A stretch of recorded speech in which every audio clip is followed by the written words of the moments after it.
وہ یہ کہ کیا آپ بھی باقی پاکستانیوں کی طرح ہمارے لیڈر کو غدار سمجھتے ہیں؟ اس طرح نہیں ہے جس طرح کہ آپ نے خیال کیا ہے کہ میں فلاں شخصیت کا ذکر کر رہا ہوں یا فلاں کا کر رہا ہوں. کوئی مسئلہ ہوتا ہے جس کے تحت کسی شخصیت کا ذکر ہوتا ہے. میرا عام ذوق یہ ہے نہیں، یعنی میں کوئی تاریخ پہ یا اور اس طرح کے واقعات پر گفتگو نہیں کرتا. کبھی قرآن بیان کر رہا ہوتا ہوں، کبھی حدیث بیان کر رہا ہوتا ہوں، کبھی دین کے حقائق کی شرح و وضاحت کر رہا ہوتا ہوں. اس میں استدلال کے طور پر کوئی واقعہ مذکور ہو جاتا ہے. لیکن مجھے یاد پڑتا ہے کہ ایک موقع کے اوپر میں نے بڑی تفصیل کے ساتھ یہ بتایا تھا کہ میں نے جب باچا خان کو پہلی بار دیکھا، اور یہ واقعہ اس لحاظ سے بڑا اہم تھا کہ میں نے ان کو ہمارے عہد کے جلیل القدر عالم مولانا سید ابو اللہ مودودی کے پاس آتے ہوئے دیکھا پہلی بار. اس زمانے میں مولانا سید ابو اللہ صاحب مودودی بیمار تھے. ان کے لیے اٹھنا جانا یہ ایک مشکل معاملہ ہوا تھا. عام طور پر لوگ بھی ان کی بزرگی اور ان کی اس صورتحال کا لحاظ کرتے تھے، اور اس کا لحاظ کرتے ہوئے یہ توقع بھی نہیں کرتے تھے کہ وہ اٹھ کے باہر آئیں گے یا وہ کرسی چھوڑیں گے. ان کے لیے اپنی کرسی سے اٹھ کر بھی ملنے میں مشکل ہوتی تھی، کیونکہ گھٹنوں کا بڑا مسئلہ تھا. تو باچا خان جب ملنے کے لیے آئے، میں وہیں تھا. مولانا سید ابو اللہ صاحب مودودی 5 ذیلدار پارک اچھرا میں رہتے تھے، تو ہم لوگ وہیں تھے، اور بھی کچھ دوست تھے. وہ ملنے کے لیے آئے تو مولانا سید ابو اللہ صاحب مودودی کو پہلی بار میں نے دیکھا کہ جب وہ رخصت ہوئے تو وہ اپنے کمرے سے اٹھ کر آئے اور ان کو اپنے برآمدے کی سیڑھیوں تک آ کے رخصت کیا. یعنی عام حالات میں تو یہ کوئی ایسی چیز نہیں، لیکن آدمی بیمار بھی ہو، اٹھنے کی پوزیشن میں بھی نہ ہو، بڑے سے بڑے بادشاہوں کو بھی اپنے کمرے میں بیٹھے ہوئے یا کرسی پر بیٹھے ہوئے ملتا ہو، لیکن انہوں نے یہ اکرام کیا. تو اسی دن عصر کی مجلس میں کسی نے ان سے سوال کیا کہ یہ غیر معمولی معاملہ ہوا. تو انہوں نے فرمایا کہ یہ شخص بھی ہماری تاریخ کا بڑا غیر معمولی آدمی تھا. یعنی اس سے قطع نظر کہ آپ کسی سیاسی مرحلے پر ایک شخص کے سیاسی نقطہ نظر سے اتفاق کرتے ہیں یا اختلاف کرتے ہیں، بڑے لوگوں کو اس زاویے سے نہیں دیکھا جاتا. وہ اپنی قوم کے بڑے بے لوث رہنما تھے. میں نے ان کے ایسے ایسے واقعات سنے ہیں وہاں خیبر پختونخوا میں لوگوں سے کہ حیرت ہو جاتی. یعنی اپنے ساتھ ایک چنوں کی پوٹلی لے لی ہے، اور معلوم نہیں کہاں کہاں پیدل سفر کر کے وہ اپنی قوم کی اصلاح کا پیغام اسے پہنچا رہے ہیں. ان کے بعض ان ساتھیوں کو ملا ہوں میں کہ جنہوں نے سفر کیے ہیں ان کے ساتھ اسی طریقے سے، دیہات میں، پہاڑی علاقوں میں، گاؤں گاؤں پہنچ کر انہوں نے اپنی قوم کو بیدار کیا، اس کی اصلاح کی، اور ایک بڑی تنظیم کھڑی کی، بے لوث کارکنوں کی بڑی تنظیم. اس طرح کے لوگ قوم کا سرمایہ ہوتے ہیں. یعنی وہ لوگ کہ جو کسی قوم میں بیداری پیدا کرتے ہیں، اس کو قوم بناتے ہیں، اس کے اندر ایک قومی عصبیت پیدا کرتے ہیں تاکہ وہ کھڑی ہو سکے اپنے پاؤں پر، اپنی اجتماعی زندگی کو وجود بخش سکے. تو میں اس لحاظ سے ان کی شخصیت، ان کے کارناموں کی بڑی قدر کرتا ہوں. ظاہر ہے کہ مہاتما گاندھی بھی ہندوستان کے بڑے لیڈروں میں سے تھے. مجھے آپ کو ان کی کسی پالیسی سے اختلاف ہو سکتا ہے، لیکن وہ ہندوستان کے بڑے لیڈروں میں سے تھے. اور اس زمانے میں مہاتما گاندھی کی شخصیت کا سحر صرف ان کے ہم قوم لوگوں پر نہیں، ہندوؤں پر نہیں، سکھوں پر، مسلمانوں پر، سب پر طاری تھا. ہمارے بہت بڑے بڑے لیڈر مثلا محمد علی جوہر ہیں، مولانا ظفر علی خان ہیں، اور لوگ ہیں، وہ سب ان کی عزت کرتے تھے، احترام کرتے تھے. قائد اعظم ان کے ساتھ شروع میں کام کرتے رہے. یہ تو ناگپور کا اجلاس ہے کہ جس میں وہ بدقسمتی سے تلخی ہو گئی اور علیحدگی ہو گئی، تو ان کی بھی ایک بڑی حیثیت تھی. تو ان کو سرحدی گاندھی کہا جاتا تھا. اس سے آپ اندازہ کر سکتے ہیں کہ ان کی حیثیت کیا تھی اس وقت، اور جس طرح سے وہ ایک بااصول شخص کے طور پر ان کے کوئی نظریات ہیں، کوئی نقطہ نظر ہے، اس کے ساتھ ان کی کمٹمنٹ ہے. اس کے لیے وہ جیلوں میں گئے ہیں، برسوں جیلوں میں رہے. یعنی قیام پاکستان سے پہلے بھی، قیام پاکستان کے بعد بھی یہ کوئی معمولی بات نہیں ہوتی. اب ہمارا جو المیہ ہے وہ یہ ہے کہ جب ہمیں یہ خیال ہوتا ہے کہ فلاں معاملے میں فلاں لیڈر، فلاں سیاسی رہنما، فلاں مذہبی شخصیت، اس کے خیالات سے ہمیں اتفاق نہیں ہے، تو ہم اس کی پوری شخصیت کو اٹھا کر کوڑے دان میں ڈال دیتے ہیں. تو میرا تو یہ ذوق نہیں ہے. میں تو جن لوگوں کے ساتھ شدید اختلاف رکھتا ہوں ان کے بھی اچھے جو پہلو ہیں ان کی دل سے قدر کرتا ہوں. انہوں نے اگر اپنے نقطہ نظر کے لحاظ سے زندگی بسر کی ہے تو میرے نزدیک یہ معمولی چیز نہیں ہے. ابھی ہمارے ہاں سید منور حسن صاحب دنیا سے رخصت ہوئے, ڈاکٹر اسرار احمد صاحب کچھ برس پہلے دنیا سے رخصت ہوئے.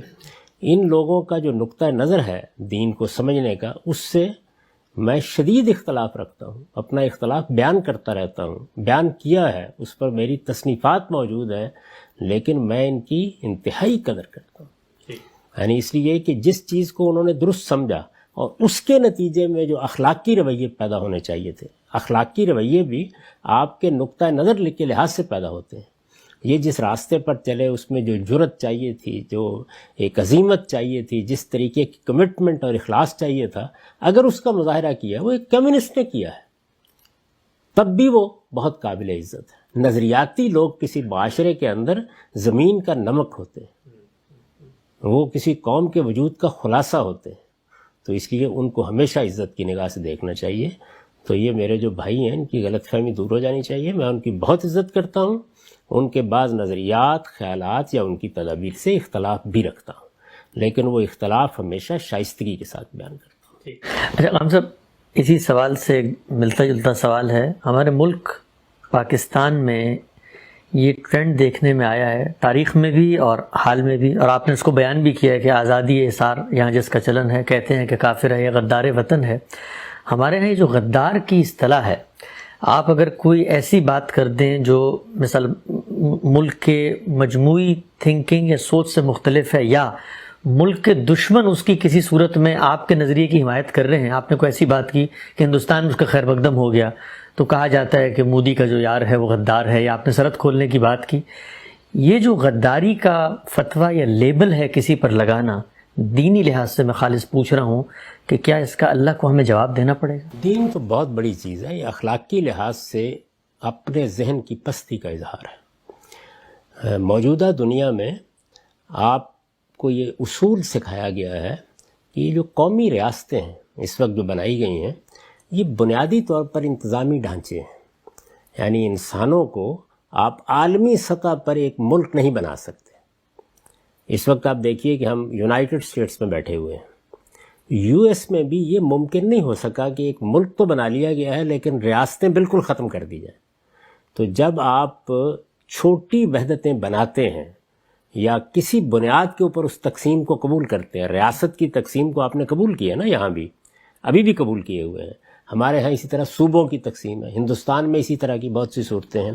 یہ جتنی فطری تقسیمیں ہیں وہ بہرحال موجود رہیں گی اور ان کا احترام کیا جائے گا, لیکن یہ انتظامی وحدتیں ہیں.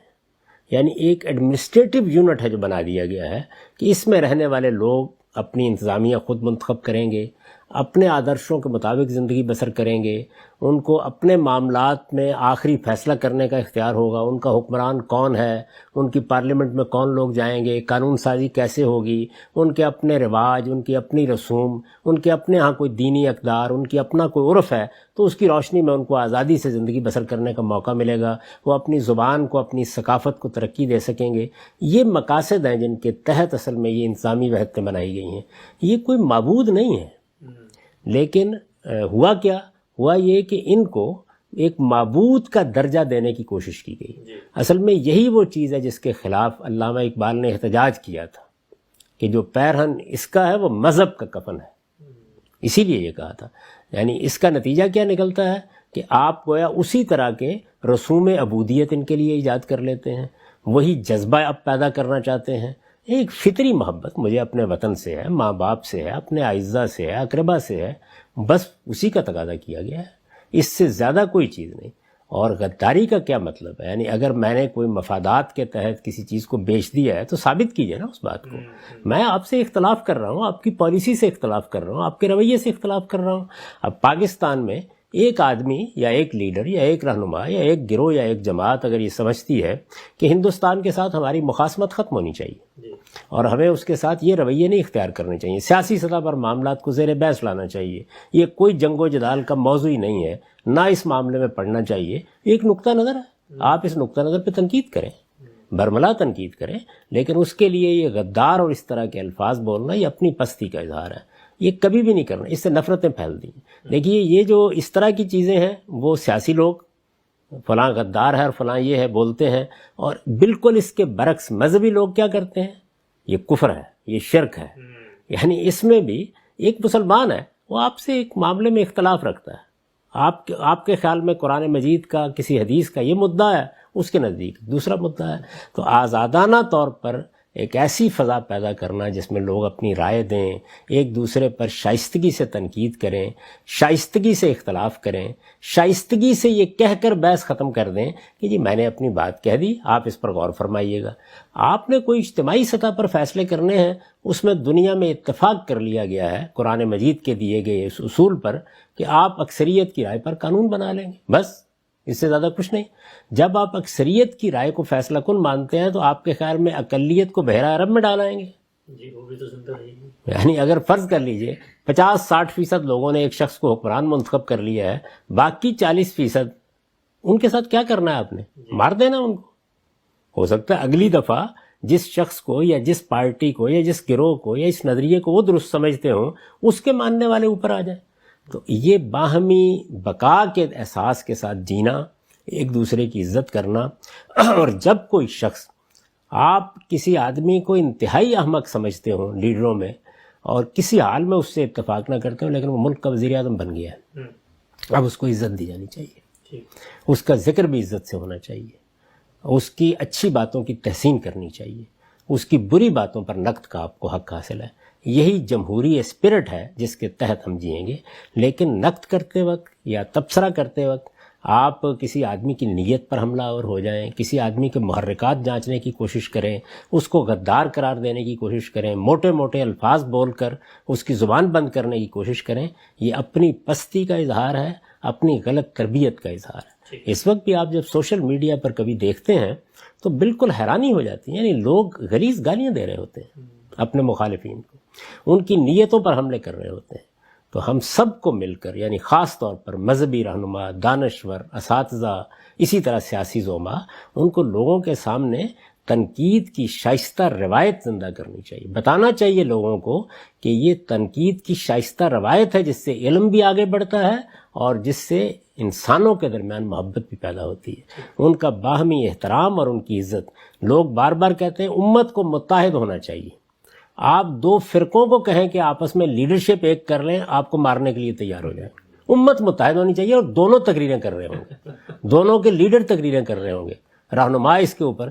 میں ہمیشہ یہ کہتا ہوں کہ امت تو متحد پتہ نہیں ہوگی نہ ہوگی، آپ اختلاف کرنے کے آداب سیکھ لیں۔ اصل میں اتحاد کی، وحدت کی بنیاد اس سے پیدا ہوتی ہے۔ یعنی میرے لیے اس وقت 1.5 ارب کے قریب مسلمان ہیں، وہ سب محمد الرسول اللہ کی امت ہے۔ اس کے اندر دین کے علماء میرے علماء ہیں، دین کے ائمہ میرے ائمہ ہیں، سائنسدان ہیں، دانشور ہیں، وہ میرا اثاثہ ہیں، ان سب کی میں عزت کروں گا۔ جہاں مجھے ذرا سا اختلاف ہوا میں نے اٹھا کے اس کو ادھر پھینک دیا، اس کو ادھر پھینک دیا، باقی پھر رہ کتنے جاتے ہیں؟ یعنی وہی جو آپ کے فلاں اور فلاں حضرت کے پیروکار ہیں۔ تو یہ بڑی افسوسناک ذہنیت ہے۔